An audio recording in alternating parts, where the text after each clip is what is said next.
Voltamos a Westeros e quem diria? Dona HBO nos trouxe uma baita surpresa.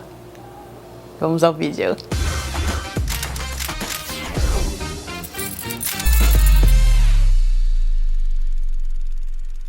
Sejam bem-vindos, Cineimaginários, a mais um vídeo. Se você for novo por aqui, seja muito bem-vindo. Se inscreva no canal, clique no sininho para receber notificação de vídeo novo e, claro, curta o vídeo e o hypar também, se você puder. Eu agradeço muito. O último episódio de O Cavaleiro dos Sete Reinos acabou de ser lançado e aí a gente entra naquele terrível período em que a gente pensa: quanto tempo eu vou ter que esperar pela próxima temporada? Antes de qualquer coisa, se você ainda não assistiu a série, ainda tava esperando os episódios acabarem, não sei, enfim, eu vou fazer uma sessão sem spoilers, não é pra falar por alto o que eu achei da série, e aí eu vou entrar na minha sessão com spoilers, mas não se preocupem porque eu vou dar o aviso antes. A trama acompanha Sir Duncan o Alto, um cavaleiro andante ingênuo, mas honrado, e seu pequeno escudeiro Egg. A trama, ambientada 90 anos antes dos eventos de Game of Thrones, acompanha a jornada da dupla por Westeros, enfrentando inimigos e intrigas da realeza durante o auge da dinastia Targaryen. Eu confesso que essa foi a primeira vez que eu li um livro do George R. R. Martin. Eu tenho os livros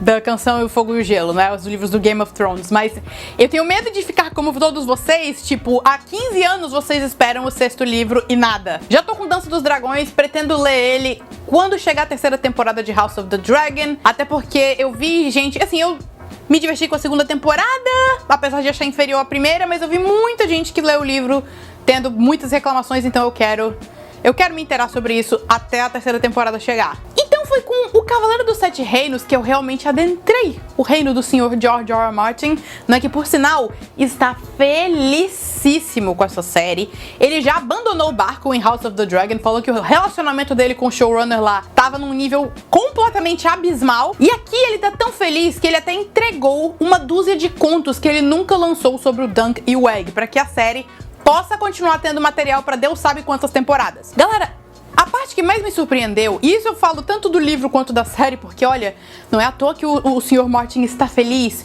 Dá até gosto você pegar um episódio que seja de O Cavaleiro dos Sete Reinos, você abre a página e você consegue acompanhar os diálogos e a cena acontecendo da mesma forma, página para tela. Mas é claro, é um livro pequeno e a série, a primeira temporada, só adapta o primeiro terço, porque dentro do livro nós temos 3 contos diferentes. E eu diria que assim, um dos pontos fortes de O Cavaleiro dos Sete Reinos é justamente a gente não tá acompanhando uma história de grande escopo envolvendo guerras e confrontos entre clãs diferentes e acompanhando 10 mil pontos de vista diferentes. Não!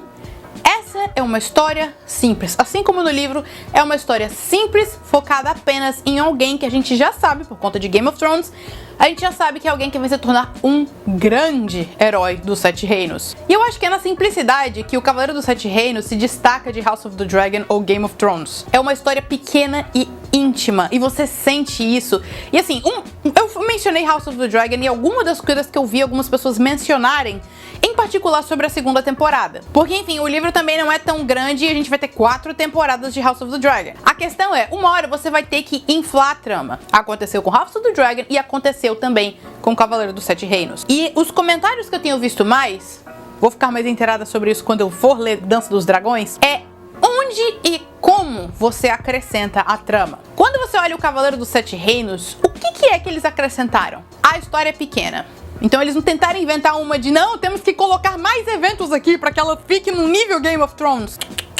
Não, os acréscimos vieram nos momentos íntimos, nos momentos em que o Dunk e o Egg estão só vivendo a vida. Seja eles dançando na tenda de algum cavaleiro, seja eles fazendo cabo de guerra, ou só eles dividindo um sanduíche de ovo com bacon. Cara, é nesses pequenos momentos de simplicidade, onde você só acompanha o dia a dia desses dois, que você se pega criando um vínculo maior com a dupla. E olha, eu tenho que dizer que outro grande trunfo dessa série está no seu elenco. O Peter Claflin, até alguns anos atrás, ele era jogador de rugby. O Duncan o Alto, olha só o nome, né? Duncan o Alto Ele no livro é descrito como um adolescente de 17 anos de quase 2 metros de altura. Ia ser um papel bem difícil de escalar. Eles optaram por um ator mais velho, eles até mesmo envelheceram um pouco o Duncan na história, né? Porque tem coisas aqui que não acontecem no livro, mas enfim, vou falar mais depois. Mas o Peter Claflin, o Dunk dos trejeitos, o jeito ingênuo, inocente de ver a vida, até questionando sua própria inteligência em determinados momentos, toda hora falando que ele tem a cabeça dura que nem muralha de castelo. Mas tem um carisma tão grande na performance do Peter Claflin que o Dunk já se tornou um queridinho pra mim. Fácil! E aí tem o Dexter Saul Ansel que interpreta o Egg. Olha, esse menino foi um achado e tanto. Ele é o Egg do livro. Porque assim como o Dunk tem esse jeito ingênuo, o Egg, e você vê que apesar de ser muito mais jovem, ele tem um pouco mais de experiência em como o reino funciona. Eles se complementam em diversas formas. Por mais que o Egg saiba, essa bandeira da família tal, essa bandeira da família tal, o pobre do Duncan pode nem mal saber ler o próprio nome. O Egg tá lá pra complementar esse lado, enquanto o Dunk tá mostrando pro Egg sobre o valor de um cavaleiro andante, partilhando das lições dele com o Sir Arlong Três Pernas. Falaremos disso depois. Então, essa dupla foi tão bem escalada. Olha, a gente tem personagens secundários aqui que foram bacanas, tipo Lionel Baratheon, o Raymond Fossoway, o Baelor Targaryen. Mas tendo acertado em cheio no Dunk e no Egg, eu acho que essa série não tem muito o que se preocupar. É só escute o George R. R. Martin, preste atenção nos contos que você vai adaptar e pegue a alma deles. E se for pra aumentar em alguma coisa, tipo, já tem alguns rumores sobre a segunda temporada, eventos que são mencionados aqui em flashbacks, que eles vão alongar, que eles vão realmente mostrar eles acontecendo na segunda temporada. Vamos ver como é que vai ser. Mas enfim, saiba como alongar a história, porque realmente não tem muito material. E é compreensível isso aqui ser uma série com episódios tão curtos, tipo, alguns não chegam nem a ter 40 minutos. Mas se você não assistiu, eu acho que é uma experiência que...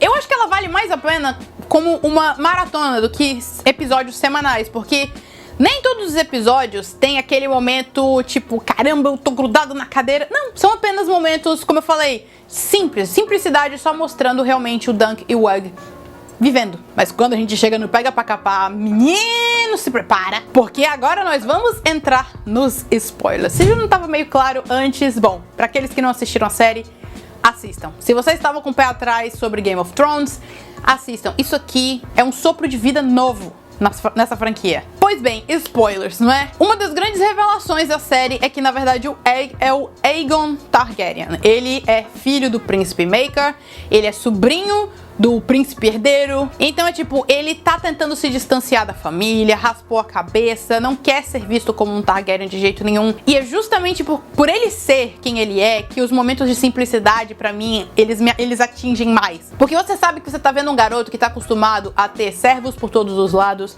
a ter todo mundo obedecendo ele, e ele tá ali aproveitando cada segundo da vidinha simples dele com o Dunk. Mas ver esse menino querer usar o nome dele pra poder proteger o amigo. Olha, a cena da Justa lá, da Batalha do Sete foi fácil, ponto alto da série inteira. A Batalha do Sete teve todo um drama por trás disso, se vocês não sabiam, envolvendo o fandom de Breaking Bad. Como assim, Camila? O que você tá querendo dizer? Porque assim, meus queridos, o episódio Ozymandias de Breaking Bad, da última temporada, por 13 anos deteve o título de o único episódio de uma série de TV a ter ela na nota 10 no IMDb. E por muito tempo houve essa teoria da conspiração de que todo episódio que chegava perto da nota 10, o pessoal do Breaking Bad, do fandom do Breaking Bad, ia lá e baixava a nota, né? Tipo, por exemplo, Reigns of Castamere, aquele fatídico episódio de Game of Thrones, tem 9.9. Mas é só um de vários que chegaram bem perto do 10, mas nunca conseguiram chegar. E aí veio o episódio 5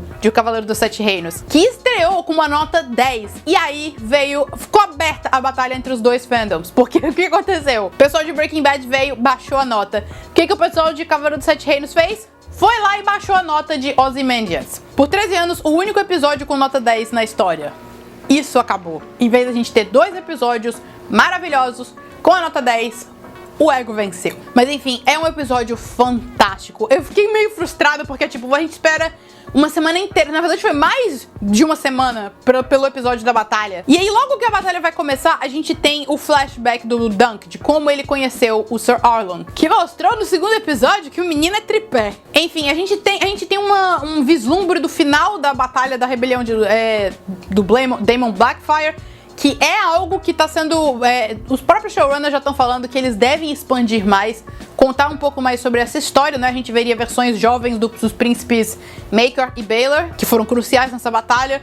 Todo esse rumor de que o Daemon Blackfyre vai ser interpretado pelo Henry Cavill, vamos ver no que vai dar nisso. Mas no livro, o Dunk fala que ele não era ele era muito novo pra lembrar de qualquer coisa da batalha. Mas como eu disse, eles não conseguiram achar um adolescente de 17 anos, de 2 metros de altura, então optaram por fazer o Dunk um personagem um pouco mais velho. Então o Dunk estava lá na época, tentando sobreviver, pegando restos ali, resquícios da batalha. Foi uma cena muito brutal. O Dunk com a Wraith e a forma como ela foi morta brutalmente, o Sir Arlon, que tipo, você pensa, um velho bêbado desse não vai fazer nada. Menino, o estrago que esse velho fez com uma espada ainda estando bêbado, imagina se ele tivesse sóbrio. Por mais que no início eu tivesse ficado inquieta com esse flashback aparecendo ali no meio do episódio mais intenso de todos, ele faz todo sentido, porque, cara, no momento em que o Duncan cai desacordado e você escuta, ele escuta não só o Egg chamando ele de volta, mas escuta o próprio Sir Arlon chamando ele pra acorda, menino. Aquela foi uma das melhores cenas da temporada inteira. E aí, o momento que, olha, foi tão brutal na série quanto foi no livro. A morte do Baelor Targaryen. Olha, como é que uma criatura que teve tão pouco tempo numa série conseguiu me deixar tão emocionada e triste quando ele morreu? Era um cara que tinha uma dignidade, ele tinha um porte de realeza, assim, era um rei que teria feito toda a diferença no mundo. Mas o episódio 5, fácil, uma das melhores coisas a sair de qualquer série do universo Game of Thrones. Teve uma tomada em particular do momento que a gente tá acompanhando o Dunk em cima do cavalo, a gente começa a seguir ele por trás, e aí a câmera vai pro ponto de vista dele dentro do capacete. Mano, aquilo foi beijo do Seth pra aquela cena. A batalha foi brutal, você vê que o Dunk tá completamente, isso tá fora da alçada dele, mas imagina que ele estreou na vida dele de cavaleiro numa batalha do 7 contra um príncipe Targaryen com outro príncipe Targaryen do lado dele. O último episódio não teve tanta coisa, mas enfim, teve um momento bem bacana bacana não, tipo, triste.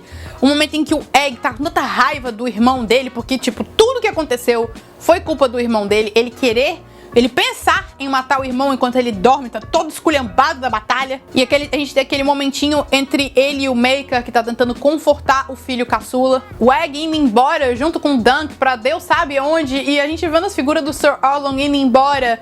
Parecia Velozes e Furiosos, sabe? Quando o Brian vai pra um lado e o Toretto vai pro outro. E eu não vou mentir não, foi hilário ver que o Maekar não tava sabendo de absolutamente nada, porque ele falou que não, meu filho meu não vai viver como camponês. E ver que o menino se escafedeu no meio da noite. Enfim, galera, olha, no geral, eu tô felicíssima com essa primeira temporada. Eu sei que eles já estão filmando a segunda, então é bem provável que ela já seja lançada no ano que vem. Fico me perguntando se vai chegar ao nível da primeira temporada, porque, enfim, o segundo conto, ele tem seus momentos, mas eu não tive nenhum momento que pra mim foi tão forte como a Batalha do 7. Mas é aquele negócio que eu falei, né? Onde eles vão acrescentar? A gente já teve a menção da rebelião Blackfyre. O quanto eles vão acrescentar a trama da segunda temporada, essa rebelião e os flashbacks? Os acréscimos vão ajudar a série ou vão... Bom, como muita gente falou de House of the Dragon, os acréscimos vão fazer a série dar um tropeço? Enfim, só podemos esperar e torcer pelo melhor. E é isso aí, Cineimaginários! Espero que tenham gostado do vídeo. Deixa aqui nos comentários o que você achou de O Cavaleiro dos Sete Reinos, se você já teve a oportunidade de conferir. Se você for novo por aqui, seja muito bem-vindo, se inscreva no canal, clique no sininho pra receber notificação de vídeo novo.